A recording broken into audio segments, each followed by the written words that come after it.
Bloomberg Intelligence-ийн шинжээч Kelvin Nг байгаа. За бүс нутгийн ураны ирээдүйн чиг хандлага гэсэн сэдвээр яг одоо сонирхолтой илтгэлийг тавих гэж байна.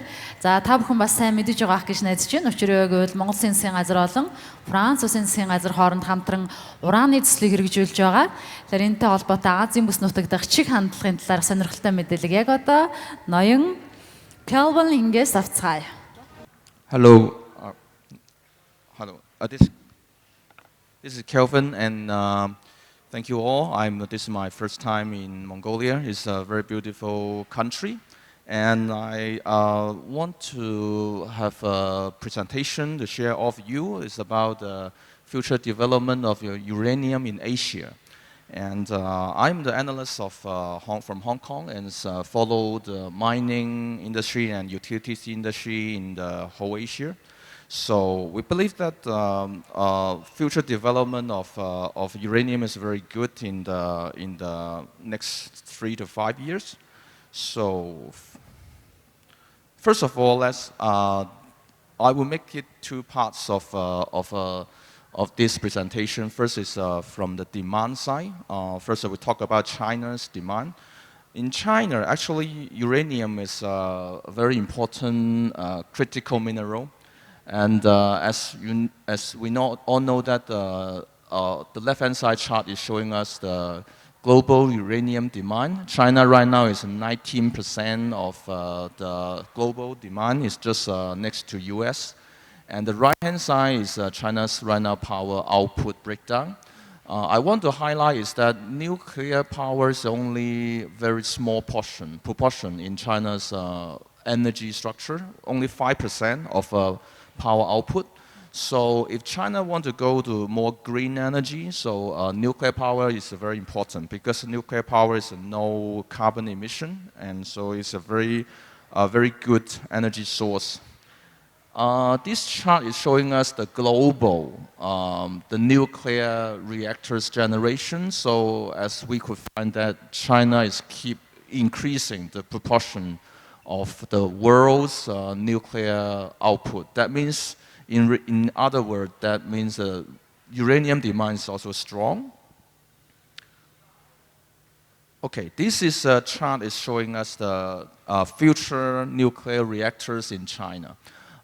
In the year 2026 and year 2027, that means around 3 to 4 years later, China will have a higher double-digit growth in the nuclear reactor capacity. So that means in the future several years, China may need more uranium to have a power generation of nuclear. So this is a good news to the uranium demand. Okay, this is China's uranium demand. China actually have its self-produced uranium, but the volume is so small, so actually China needs to import a lot from outside, from Kazakhstan, from Australia, and from Canada. And the gap actually is widening. That means if China is increasing the power nuclear reactor, the capacity, so China, the gap is also, in the future, will also increase. That means uranium demand is so optimistic. Oops.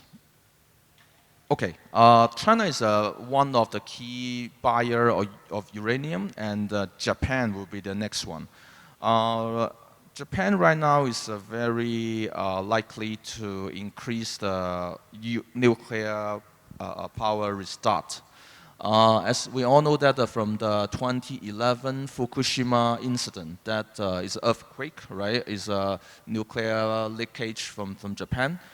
After that, Japan shut down all the nuclear facilities. Actually, before that, Japan, around 30% of Japan's nuclear Japan's power is from nuclear. That after that, Japan is dependent on the fossil fuel energy. Mainly it's LNG and coal.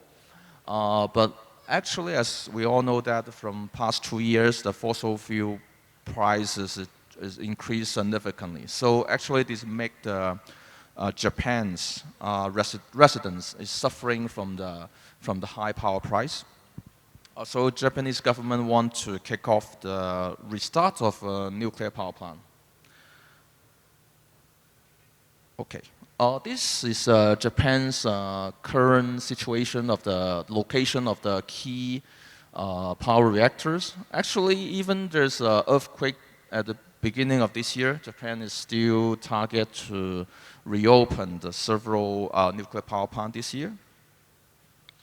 Okay, I think this chart is very interesting. It's a right-hand side. The government has already launched the target of nuclear proportion in the year 2030. That means the target to be 20% of the whole power. That means it's back to the before the incidents situation. That means Japan need to reopen most of nuclear capacity right now. Actually, this will bring another demand from the for the uranium.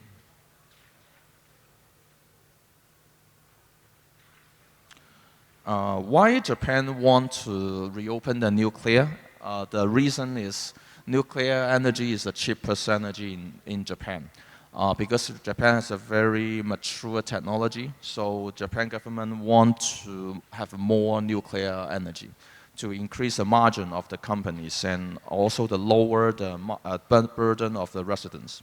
So we believe that this situation and trend is happening.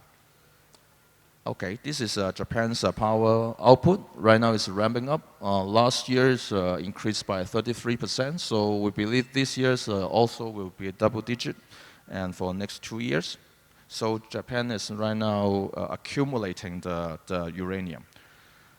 This chart is showing us the global uranium price. I think besides coal price, this price is increased very good in the last 2 or 3 years.